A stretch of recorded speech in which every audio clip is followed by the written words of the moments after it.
So we came here to listen, to discover, to explore together.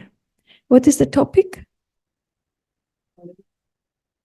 Biology. Biology, huh? Is it biology? Yes, it is biology of beliefs. Actually, I was reading somewhere something about beliefs, and I saw the title Biology of Beliefs, and I like it as a title. And yes, we're going actually to send some light today into this aspect that we say beliefs. And biology, what is biology? And why I choose that word? Biology, actually, it derived from a Greek word, biologia, we call it, and bios means life, and logos means study. So we define this as the science of study of life. And allow me to see my notes, because I'm not a doctor, to know about biology. So some notes you would allow me, yes? Thank you. And so yeah, biology defined as the science of life and living organism. And an organism, we all know that it's a living, the organism is a living entity, like a cell, the cell in the body. For example, it's the bacteria, one cell. The bacteria consists from one cell. And several cells together create the animal body, the human body, plants, fungi. So biology basically looks how these organisms, they form, they develop, they develop, they interact with each other and with the environment. But we are here today to look mainly at the beliefs, how the beliefs are formed, developed, and interact, how when we use these beliefs, how we interact with our inner self, inner environment, and with external environment, with others, with life, basically. So beliefs are powerful statements, I can say, about answering basically, maybe yes, maybe not, the answer, the question, who am I? And as many people there are in this world, so many different answers actually we're going to have about who am I. Do you agree on that? Yeah. So about that, and also about the beliefs are statements about how we perceive life, how we see life, how we see the world or the society in general. So today we're going to explore a bit the different beliefs that being embedded in us from the environment, from others, from different influences. So there are beliefs that we have from the beginning of our life when we're born, and these are some statements that our parents embedded in us, our teachers. Parents, actually, they played a very, very big role, I believe, and I use the word believe. Teachers, family, society, friends, the company that we keep, culture, media. The media is a big thing, unfortunately, nowadays. Media, TV, whatever, and who said past experience? Yes, yes. These are beliefs from inside out, the others are from outside in. So past experiences, and some of them are, we can call them positive experiences, some negative. Negative in the sense that they gave us some sorrow, we suffer. And positive are those who help us grow, develop our personality to the best that we can. And I was thinking about different beliefs, and I just pick up 7 main beliefs that all of us, I think, we have. And these beliefs refer to 7 main areas. One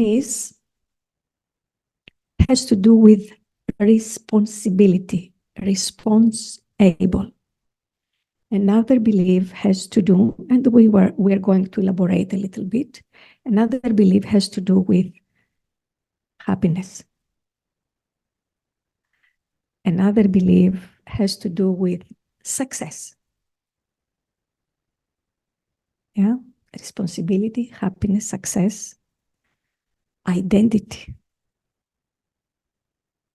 Who am I? Identity, different kind of beliefs. Then security. When I'm secure, when I'm not secure. And what is real security? We're going to touch a little bit of that. We're going to take a taste really because it's a big topic. It's a big topic. Sorry. And love. Big topic also. Love. And one more, safety. I think it's safety. Security, no, loss. I'm losing this, so I'm not happy. So we start with the responsibility. Do you agree that we all have on these main areas some beliefs? Let's repeat again. Let's review it. Responsibility, love, happiness, security, success. No, safety is with the security. Loss, who said loss? Loss. And one more, identity. A big one. A very big one. So, regarding responsibility, they believe that maybe we receive from the society, from family, from the external world, is that other people in the world are responsible for what I feel. Mariam, you are responsible for what I feel, because if you talk to me in a rude way and I don't feel well, you are responsible because you talk to me in that way. True. True. Others are responsible on how I feel. Yes? Really? Wow. Yes, maybe yes. Maybe not. So others are responsible on how I feel, and also how life unfolds is responsible of how I feel, the situations, what's happening in the world is responsible on how I feel. So Nasdaq says yes, the others are responsible. I have a question for you, Nazi.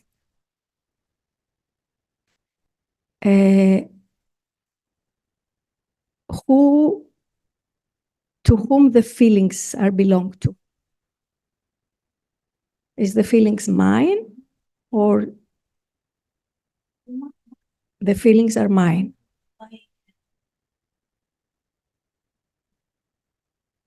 Who can help? Maybe she needs some translation. Say it in Arabic and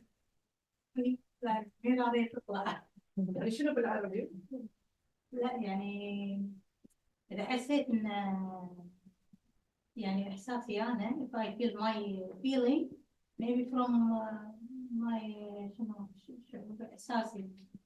It's your own, yeah. It's her own. If she feels that it's her own, maybe from nobody my else's. okay. From my يعني but I put it in هذا. So you create the feeling. Maybe. Yeah. Maybe. Okay. So let's say I will give a stern eye to Peter now there, and I give a stern eye to Shaima, whatever. And Peter will start laughing at me, and Shaima will get angry.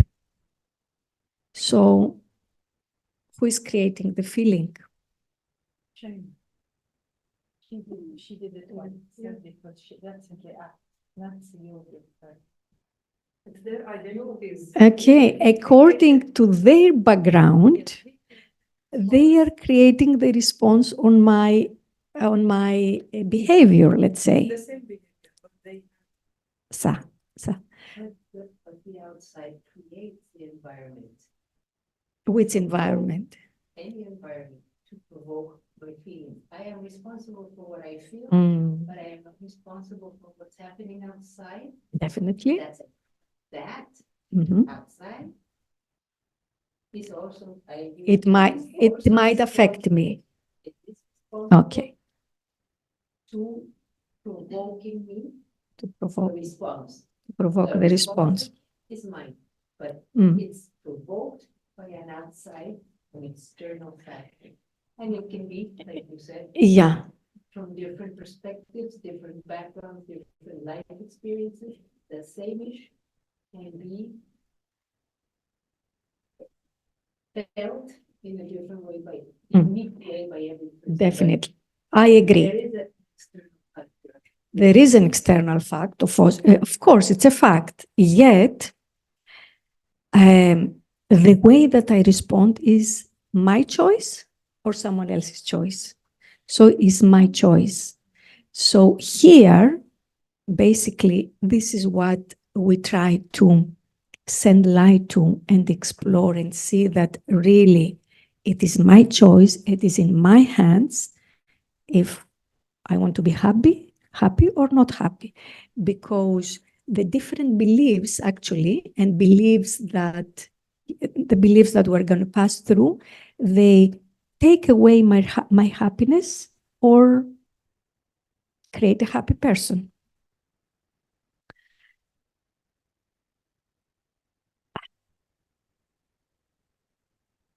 I want to say something, but I will not say it now. Maybe later. We'll see, because it's a big statement and maybe I will be, yeah. So let's see regarding that fact of giving the responsibility of my feelings to others. When I give my responsibility, when I believe that others are responsible for how I feel, then when others, they're not doing what I want or what I expect, then this can result in resentment. Okay, you do something to me, I will give it back to you. Then hatred, all this negative environment that we create, which they create also emotions. And we know that the emotions also, they affect our well-being and our body, the biology of our body. So this is regarding others, regarding the situation or the world out there. If something is happening in the world out there that is not what I'm expecting, then it might create some anxiety in myself, anxiety, worries, or what is next, what is going to happen next. Yeah, can you see that? So the main belief here, let's keep only this and then we'll continue. The main belief here regarding responsibility is that I believe that others or the world out there is responsible on how I feel. This is one belief that we have, which here we discover, I can say, and it's invitation for you also to discover that no, it's myself that I am responsible for what I feel, because I have the choice to feel this way, to feel this way, to feel this way. The choice is mine. Now we can say, yes, but maybe sometimes I feel weak.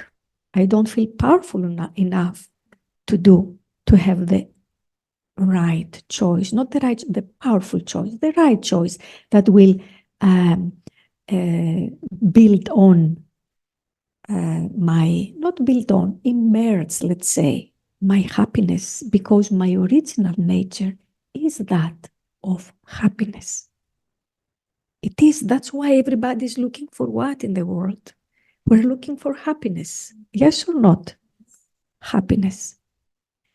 And even the parents or our close friends or family, the beliefs they embed on us, they do it because they feel that they're going to make us more happy. Let's say a parent will say, I want you to be a doctor, to become a doctor, because they believe that by becoming this or that, choosing this profession, you will be happy. Yet, this is my life. It's not the parents' life. Yes. And yes, a big role. The parents play a big role in that aspect. Anyone wants to add something into that regarding parents? Maybe Peter, that you are in that field, parents, education, and from your experience, if you liked. Mm-hmm. Often the parents have a vision for their children to achieve a certain degree of motivation. Yet the child in a one-to-one, they must be an artist. They can be confident in the whole. And most children follow their parents' advice to satisfy their parents. Then when they get to university, they change their course, what they want to do. That's just one observation. It's all out of love.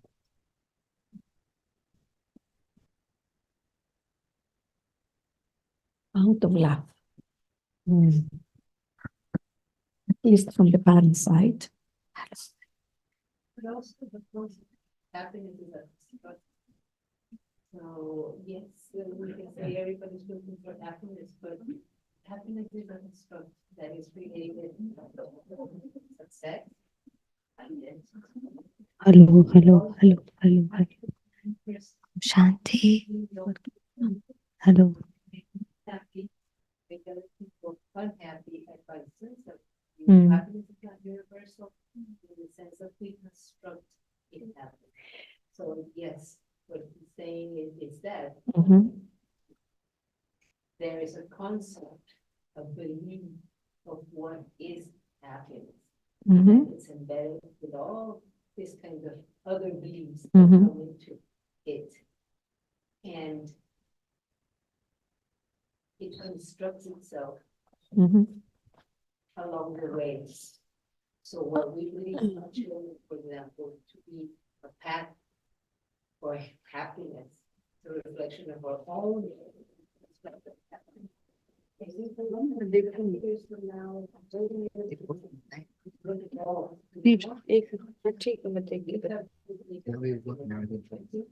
Hello, we said, but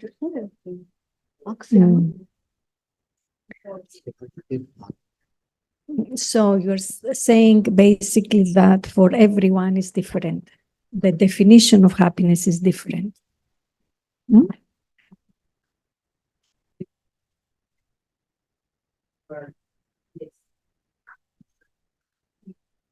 Yeah, this is another thing. Yeah. Yes, this is another Maybe thing. we're Yes. not all looking for happiness. We're Yes. looking for peace, for tranquility, for bliss, for release, for, I don't know.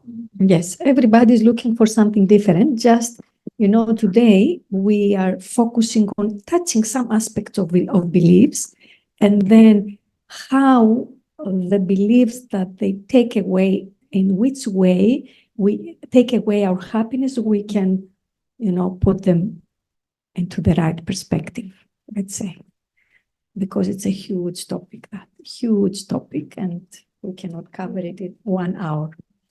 So let's go on and reminding later on the aspect of happiness, to just touch a little bit, some aspects of happiness that are for everyone, I believe, the same. The true happiness. What is true happiness? So when we believe that others are holding my happiness or others are responsible for my feelings, I am in the mercy of others' mood and attitude and behavior. Then I have an attitude of a victim. I become a victim. Do you agree with that? So I become powerless, and then all the time I point the finger, I blame others. You are responsible for that. It's not me. So it's very clear, at least for me, that I am responsible for my thoughts, my feelings, my attitude generally. Nobody's responsible for that. If I want to be honest and face the reality, I know that I am responsible no matter what happens, no matter what. And I will invite you now, just for a few moments in silence, to just recall 3 times in these last few days that you projected your unhappiness to someone else or to something else. And just check if others were responsible for that. 3 times, the few days, last days, that you projected your unhappiness into something outside of you.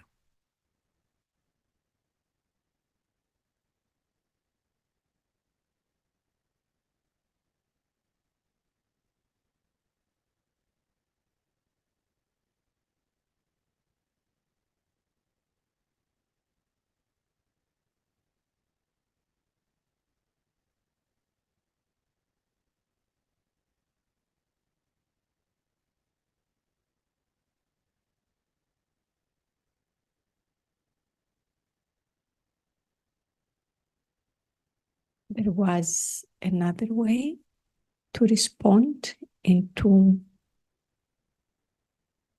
the situation.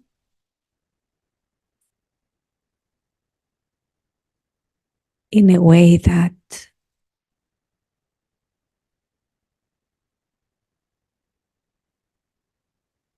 I will not allow others to take my power.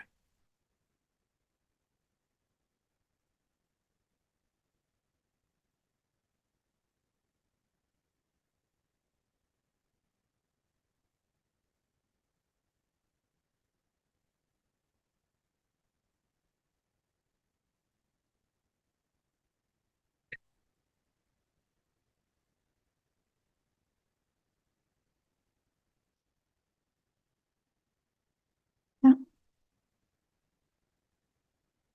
And now we're going to move on to the next field of beliefs, the field of happiness. And the statement on that is, before it was responsibility, happiness. The statement is that happiness is found out there.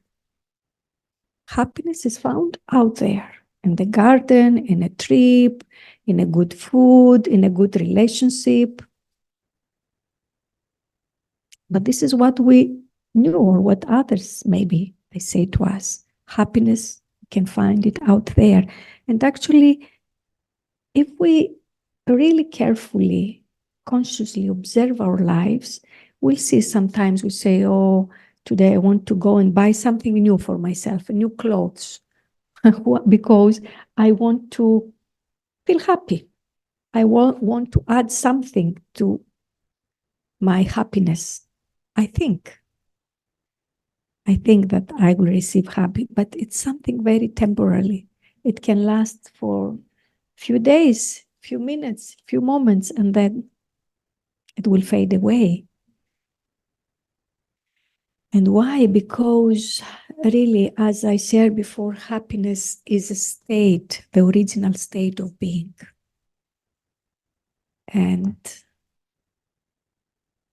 it has to be constant at some time. I have to master that.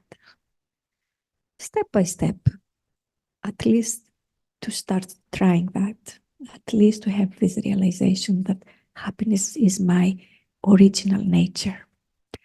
And the question here is really not to ask the question to the self how to be happy, but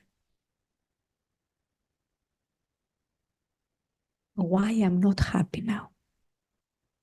Not how to be happy, why I'm not happy.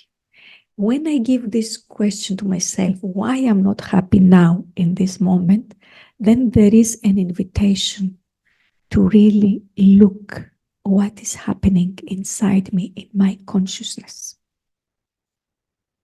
Because it starts from there. So, why I'm not happy? What I'm doing within my consciousness that makes me feel this way, makes me feel that I'm not happy now.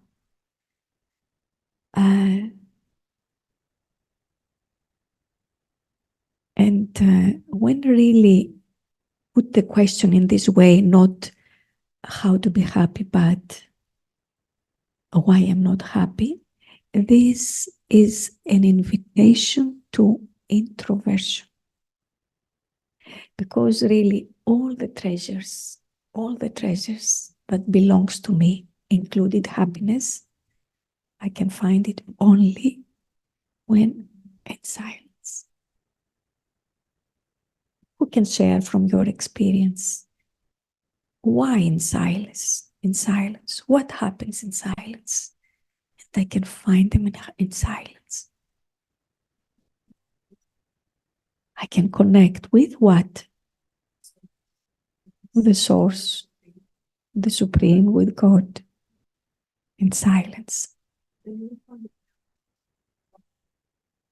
Find all answers. Yes, because it's like when my mind is all the time occupied with the world out there, there is a lot of movement. It's like a lake that on the surface is wavy, or the ocean that is wavy on the surface, and there is turmoil, yeah? And when as deeper as I go, so more silent are the waters, and I can see clearly. Or imagine a lake, a very calm, the water of a lake that is very calm, up in a mountain, clear, still lake. I can see everything down on the bottom. And the same way with our consciousness and subconsciousness. It has to be stillness, silence, and really everything emerges. All the beauty of the self, all the treasures, all the qualities, all the powers are emerging in silence. Sustain. Yeah, you know, Mariam, I wouldn't even say sustain, because sustain is something that it's not mine, and I'm trying to sustain, to hold it. Happiness is mine. It belongs to me. So kind of just see it. See it clearly. See it clearly that it belongs to me. It's my nature. Sorry? It is a decision, yes. A choice. Attention. I like this word because this is a very important word. Where I put my attention to during the day. Really, really the most important thing. The attention. Attention, but we say here, attention without tension. Natural way, in a natural way. Of course, I'm not saying that this can happen overnight. It's a matter of daily practice of attention, of where I'm putting my attention consciously. And the most important thing really is early in the morning. Because early in the morning, if I wake up and the first 2 hours, 10 minutes, half an hour, whatever, I give my attention to the media, mobile, what's happening, all this, how my day will be. Because this is the seed I'm putting, the first thought. So really, so important, the first at least 2 hours of the day. I tried some it working very well. I brought some board. The minute I leave bed, I go to the board, I write the intentions for the day. And it happens. It helps. It helps. Because when we write, something changes. Not only think right. There is some link between physical movement of hand to write and thoughts. Something manifests or something. It's also very good, now you remind me something, that it's very good at the end of the day also to write our chart, like some gratitude, or a chart like what happened during the day, like where was my mind going, where my attention went, and just bring it back before you go to bed and create a very beautiful, powerful, elevated, I can say, thought before you go to bed. Because with a thought that we sleep, with the same thought we wake up in the morning. Really, it happens to me in a positive way and not in a positive way. Like if I had a waste thought when I went to bed, let's say war is about something, in the morning, the first thought, I open my eyes, this thought comes. I said, wow, how it works. Yeah. Anyone wants to add something into that? Yes. It's very healthy intention in the morning and have that intention to be positive throughout the day. Sometimes though, something can happen in the day and you suddenly come off, the track. You suddenly feel stressed by something. For me, it's sometimes how do I get back on track when that's kind of overwhelming feeling that I might have had. How to get back on track, because then that can ruin my day. Is this a question? No, it's just a thought. Okay, very good. It's not a question. I have learned to deal with it a little bit better. It happened today, actually. So I've learned to deal with it a little bit better, but it does sort of derail me and make me think, like, how do I get back to that feeling from the morning? Very good that you mentioned that, because you remind me, there is a practice that we do here, and there is something that we call it traffic control. And the traffic control happens every hour for 1 minute, not more than a minute. Of course, if it's not possible to remember it every hour, this is the best that you can do, maybe 5 times per day. And you set the timing, for example. So every hour for 1 minute, whatever you do, you stop, even physically, if you can. If you cannot, yes, just check at that time that we say traffic control, check your thought. where your mind are, where your thoughts are, what kind of thoughts do you have? And if there are thoughts that they don't serve the purpose of my life, which is happiness, love, peace, etc., then let me bring it back into the right track. Create a positive thought, powerful thought. And one thought, sorry, it can be, I am this. Just this. I am this.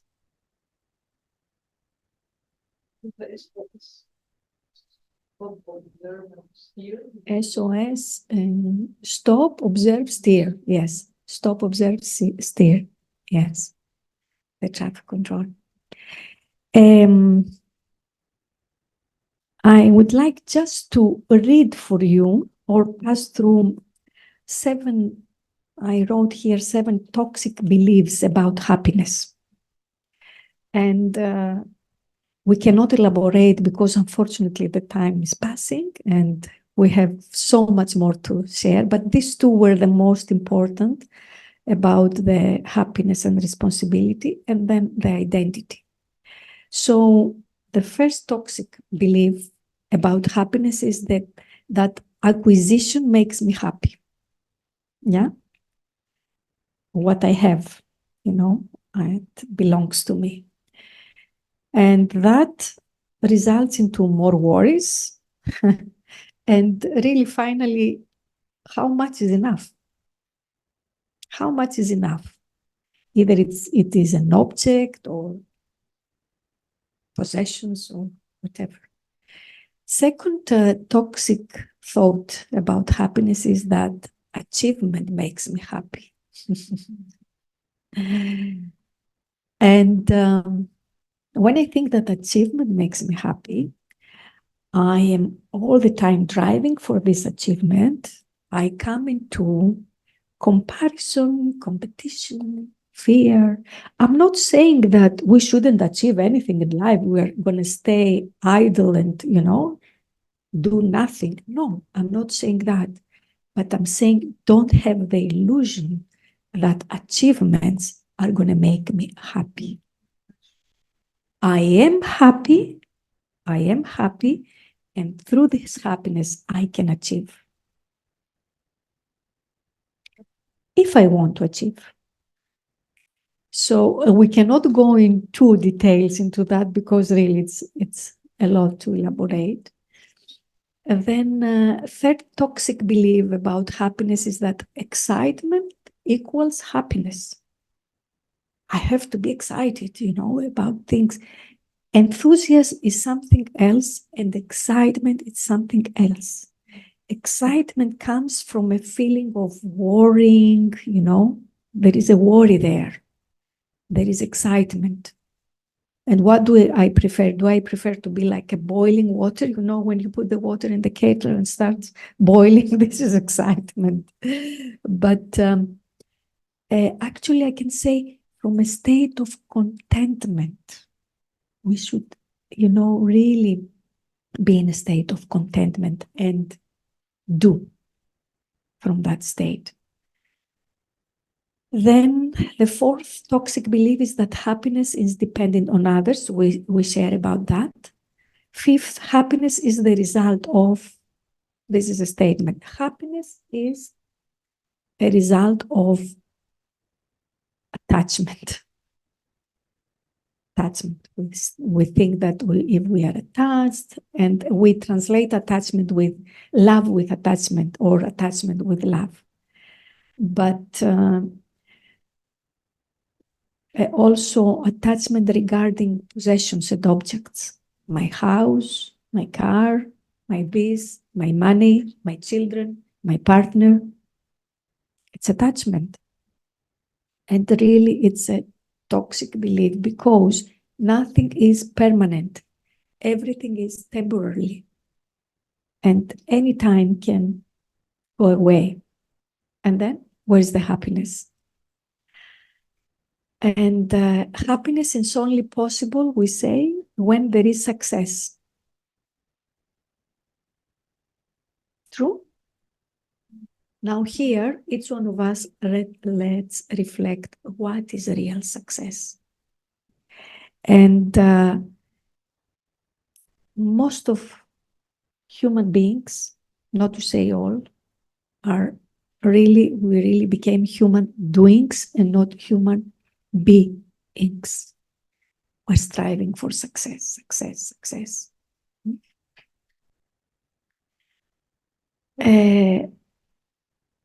And most of the time we think that success has something to do with accumulation, with achievement, right or not? And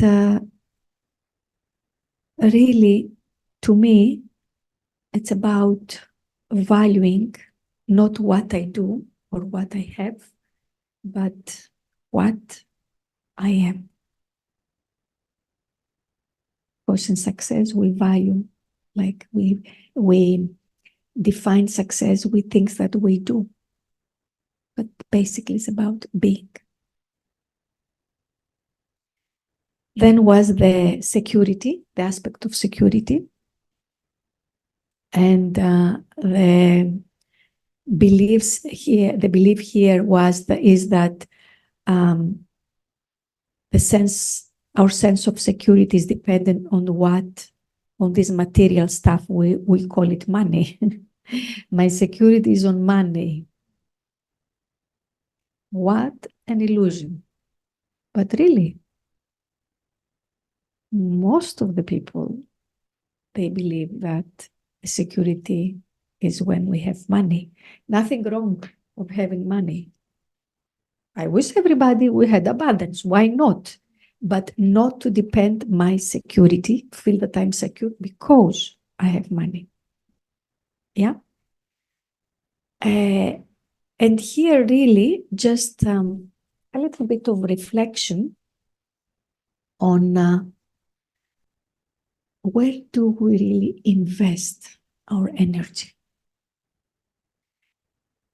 What does it really mean to you to invest my energy wisely?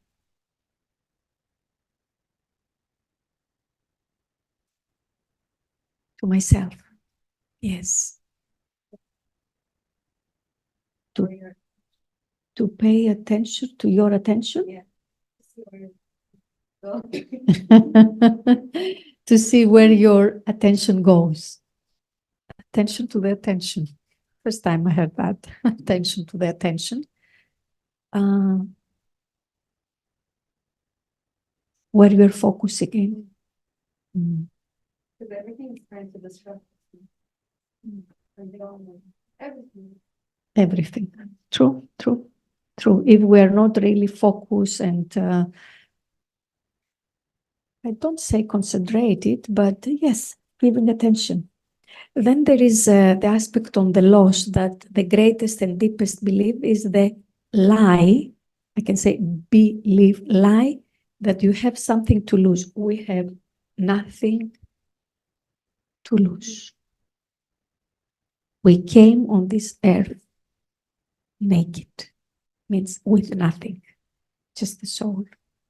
We adopt the bodies and we have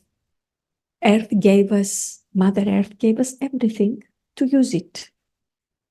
God gave us everything in order to entertain us in this life.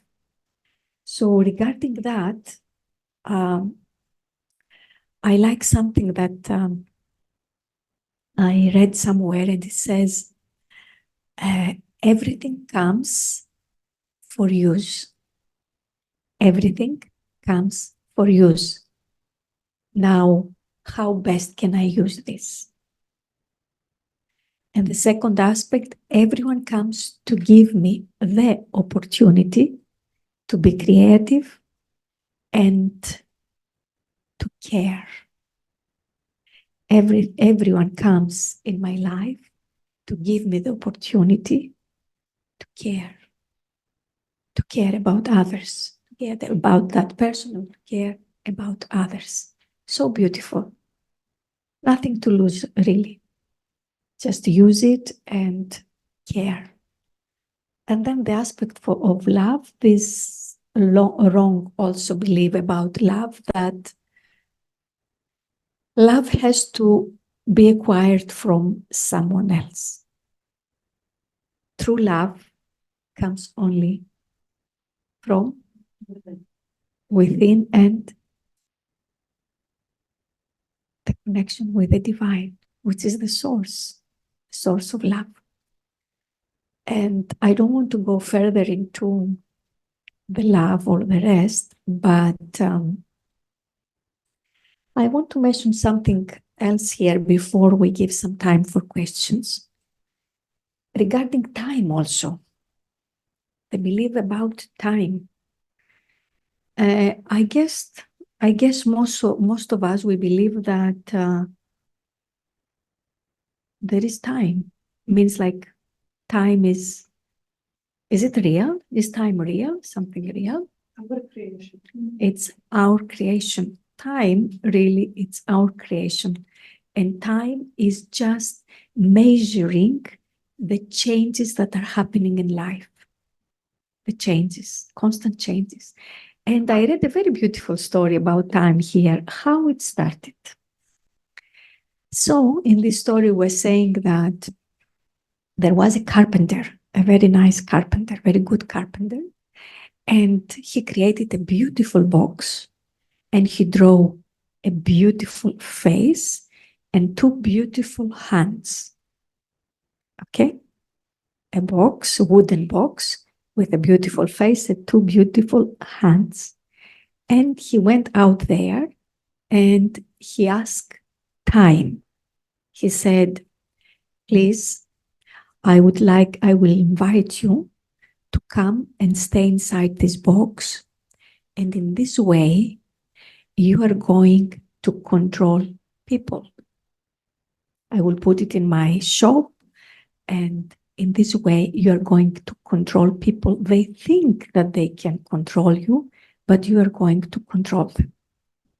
So he put the box into his shop, and the handles is like, the hands of the clock, and they start measuring the time. This is how it started, let's say, the story says. And yes, the time believes that he controls us, and we believe that we control time. But basically, time is our creation. So if it's our creation, we can do whatever we want with that. And also, I heard a very nice lecture about time, and we're saying about the events, the different events in our life and how we don't have time. And he was saying that we constantly create events. Means event can be like, I want to visit Mariam, and then I have to do this. Yes?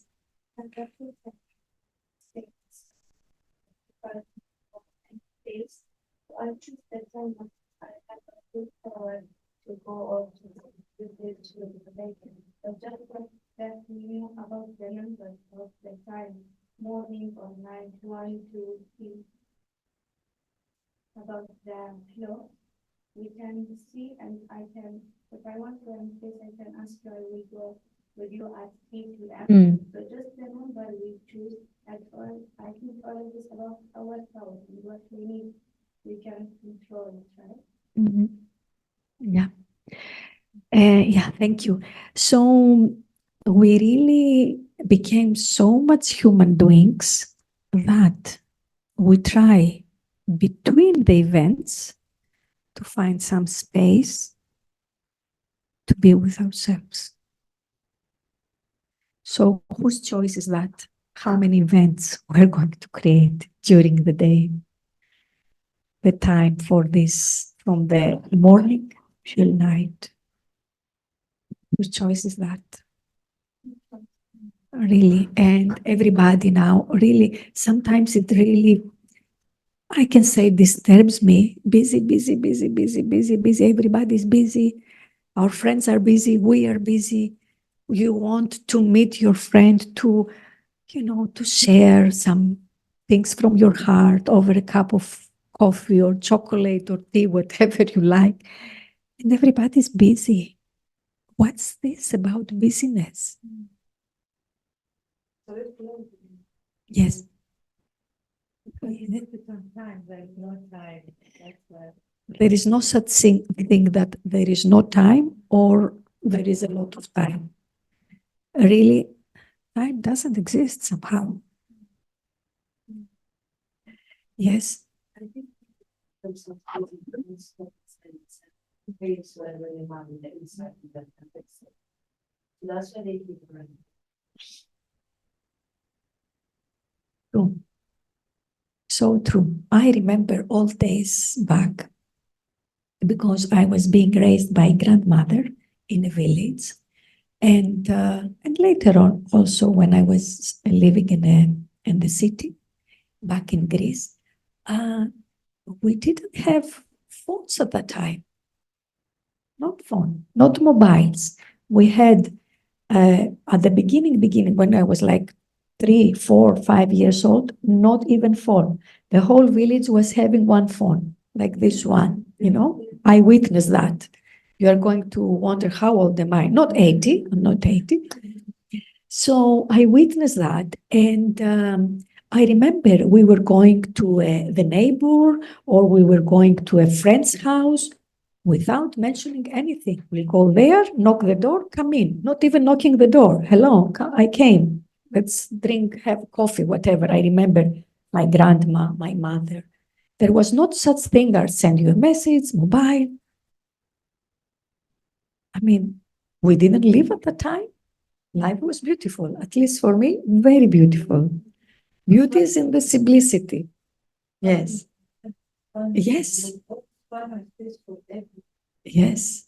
Yes. The day was long, Yes. So now we really feel that the time is going fast because we put many events into our day. We'll do this, and this. Keep priorities, choose 1, 2, 3. Enough. We want to be multitask, this and that. We feel that we have more value when we do more.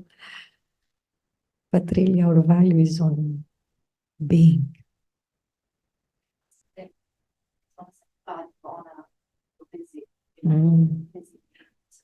Yes, exactly. I'm busy, I'm important. So true. Such a wrong belief. Such a wrong belief. We can't say also wrong and right. I don't want to use this word, but it's a belief that takes away my happiness. Yeah. Any question? We had more to cover, but no time. Maybe next time about identity, the wrong belief about identity, about who am I? This, yes, we can do it another time.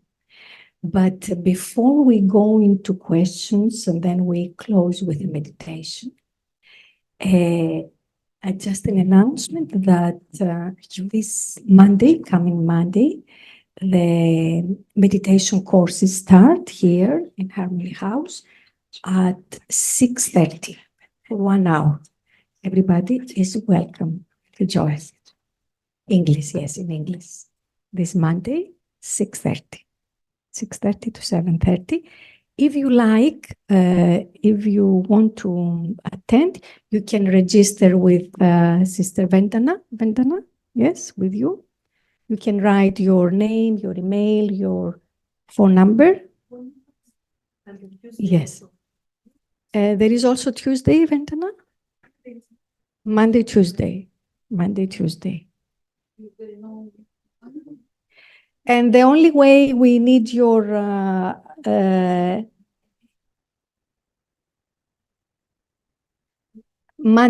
every Monday we'll start the course. We don't know which other days. Monday, and we'll figure it out Monday with the group. And the only reason we keep your email or your phone and the name is if any change is happening, so we can inform you. As also, we need to know how many people because there is limited space. Yeah, so please feel free to register for that. And the courses are free of charge. So anything else, Vedana, regarding any announcement?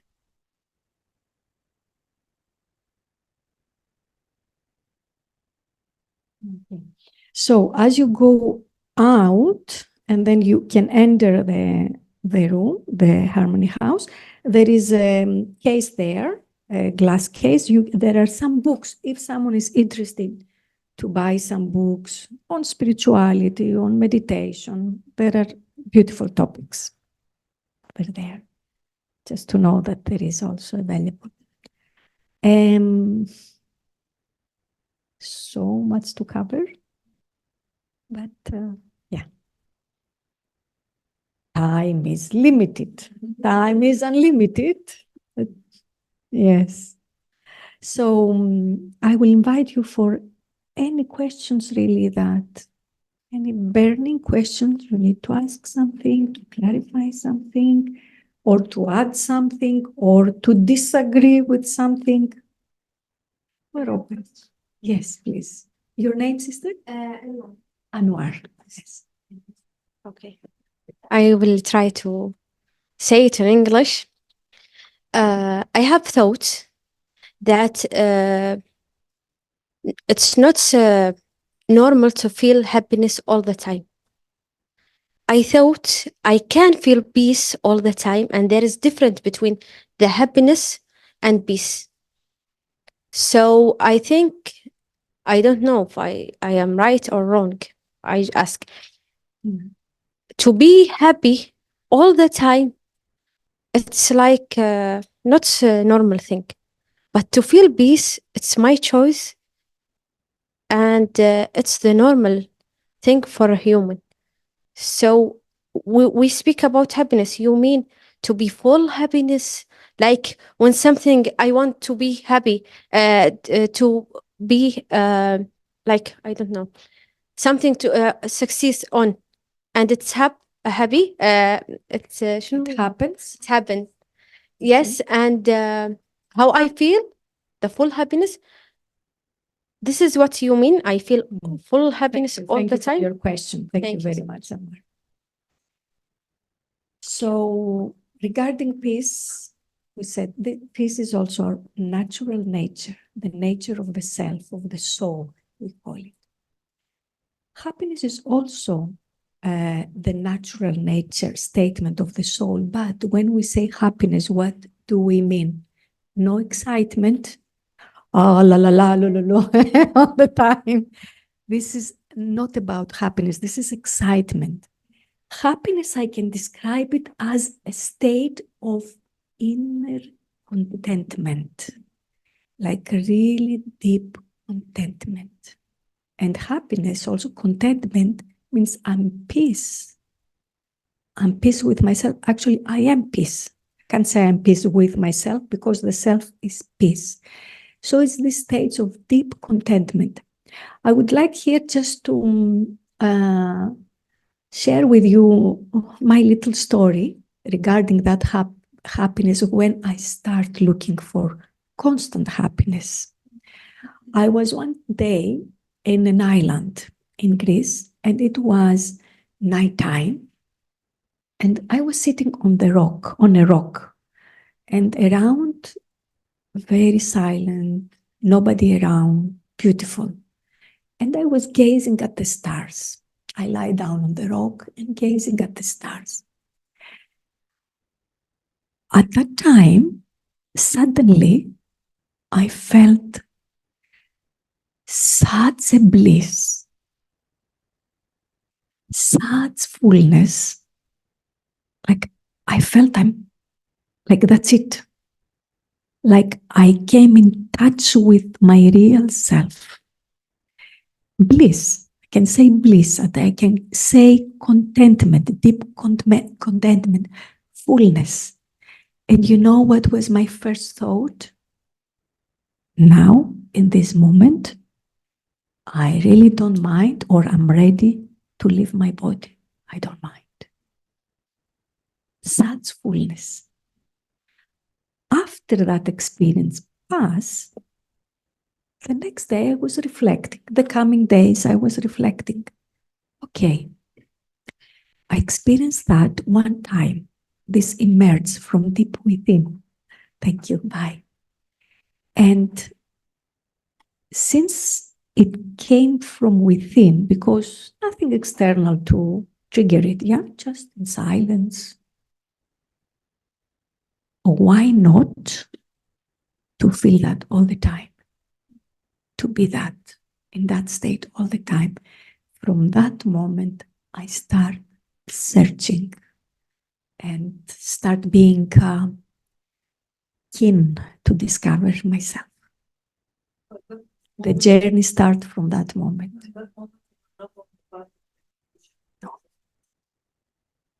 No. But it was the trigger point. Maybe it was a gift from there to remind me, to awaken me. So, thank you for your question. So, we're speaking about deep contentment, real contentment, contentment with who really am I. I am this divine, beautiful, living presence of light. And this deep also realization that this being belongs to God, belongs to the divine, in a sense that belonging, like, how do you feel the belonging? When you feel that you belong to someone, it's like you offer yourself to that being. So, yeah, this kind of contentment. Yeah.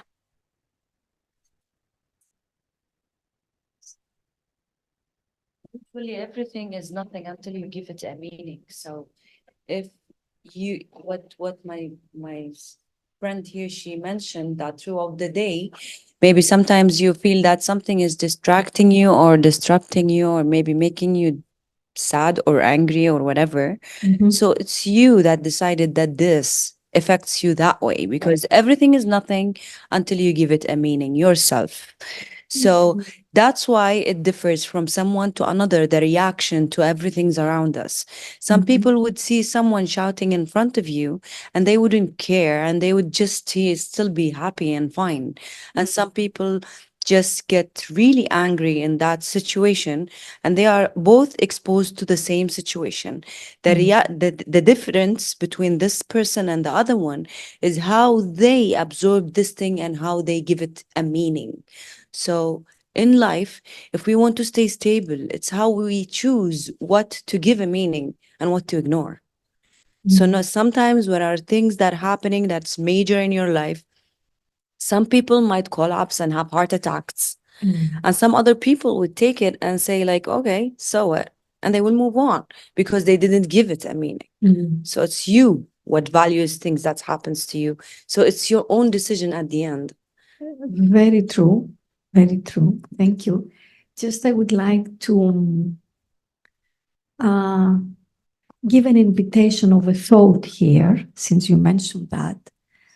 So, what if we all, before we start our meditation, have this thought and this understanding, maybe, that the whole Earth, planet Earth, is a stage. What Shakespeare said also, it's a stage where we act. And all of us, these beings of light, these spiritual beings of light, this presence, pure presence, we are actors. And we're taking these bodies as costumes. These are our costumes. And we play, start playing. In the play, different things are happening. But someone from an audience, when it's observing the play, doesn't have any feelings, let's say, just becomes entertained from the game. So let's really, for tomorrow and from now onwards, have this attitude that we are actors on the planet Earth. We are divine beings and we play our roles the best way that we can play. And at the same time, as we play, we are aware of God's presence and subtly we are connected with God and we play. How the play will be, no matter what is happening around me. It's a game. It's a game. And these beings, these beautiful beings of light are eternal. They live eternally. There is no beginning. There is no end. Just play with that aspect. Just an invitation and see how would you feel? What kind of discovery you're going to have? And sometimes stay in silence if you can and contemplate with these thoughts and see what is going to happen. Yeah. Let's give the next 5 minutes. Offer this time as a gift to the self to be with the self.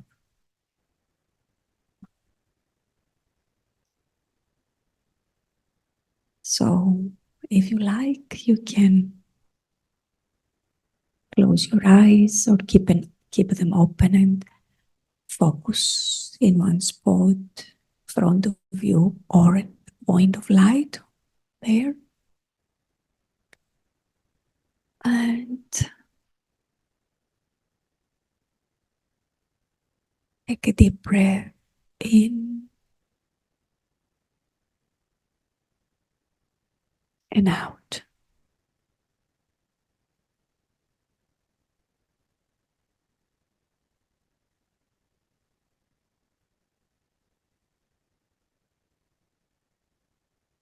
Just allow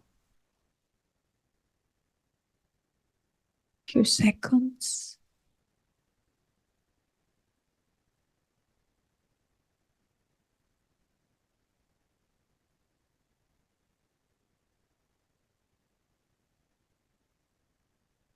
come into this silent space within.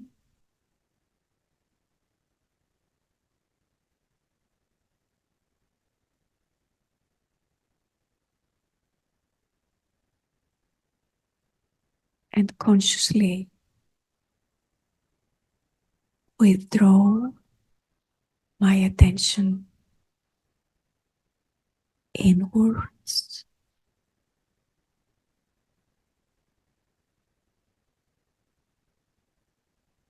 Maybe I can focus, if I wish to, my attention somewhere between and behind the eyes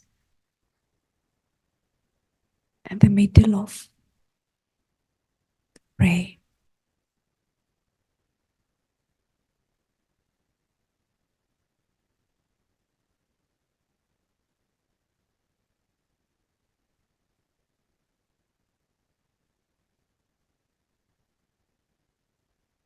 And consciously I create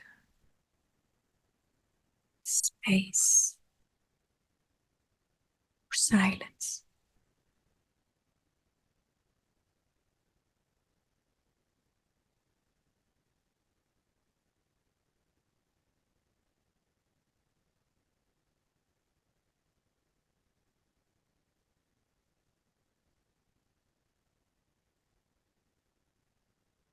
let go of any thoughts, any worries. Just for these 5 minutes. Any thoughts about where to go after here, what I have to do. Just be with yourself.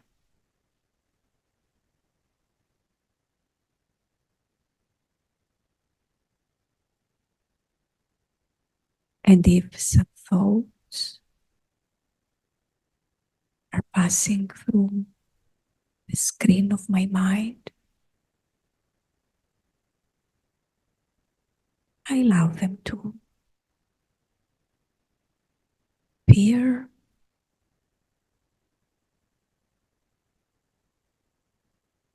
and go.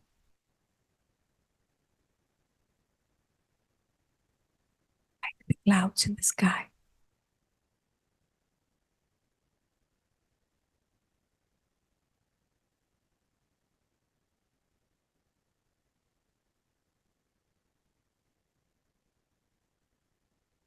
Just become an observer.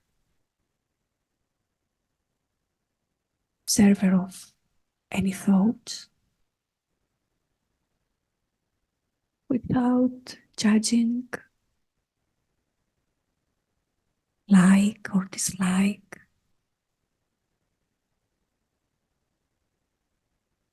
Just observe.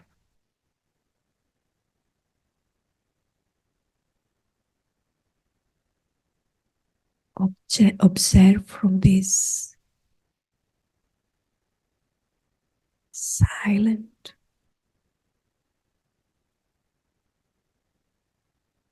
space of stillness.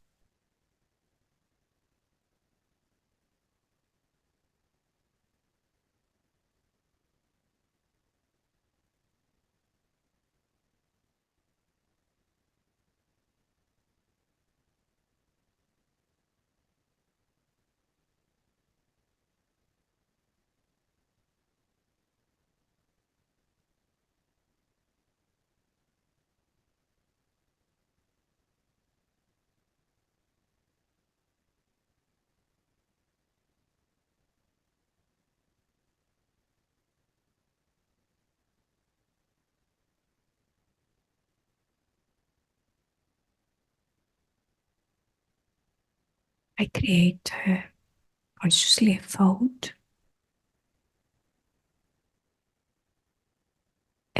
of being an actor. An actor is may called life.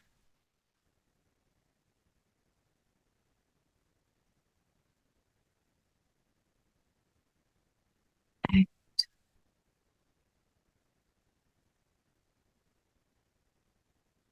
create this clarity that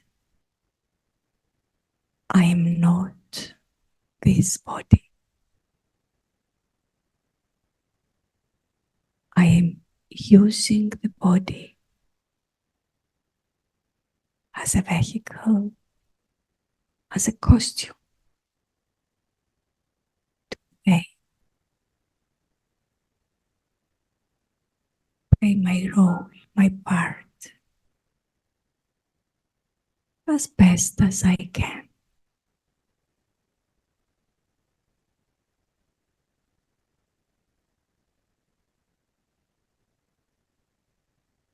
I am not my role.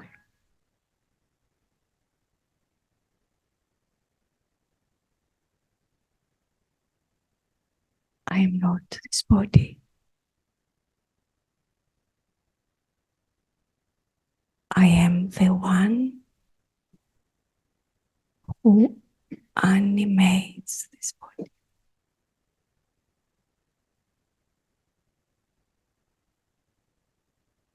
Pure living energy.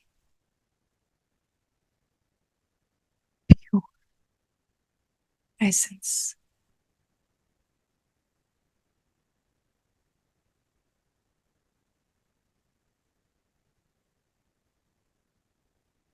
Presence of light.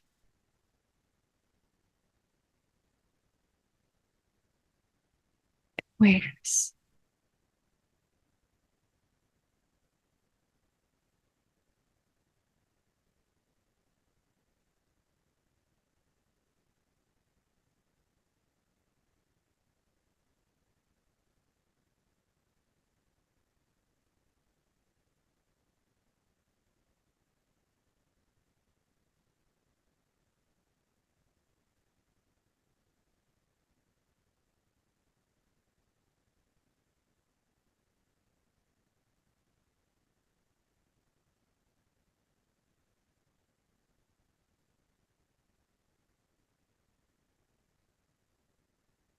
In this stillness,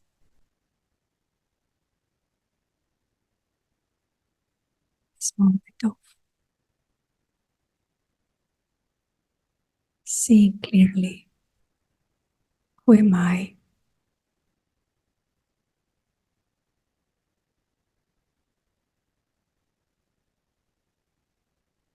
I feel.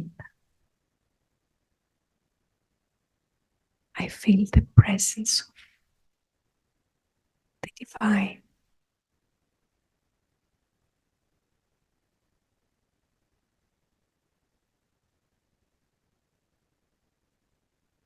Being my guide. The challenges of life.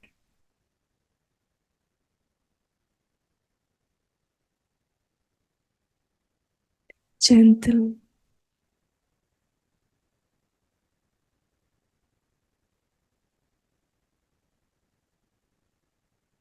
or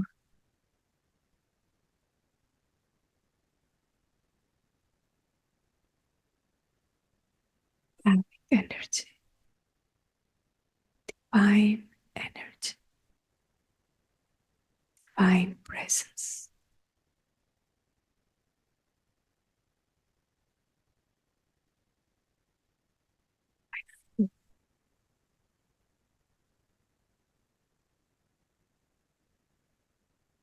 Connected,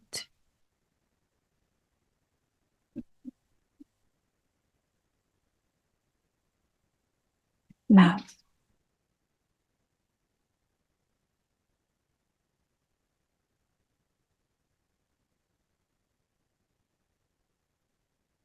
feel full.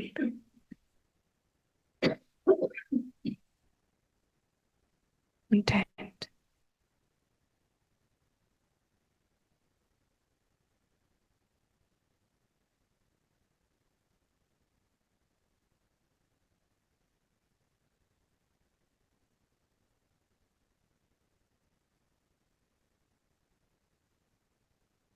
And now, as I come back into movement, into sound, let me see really very clearly that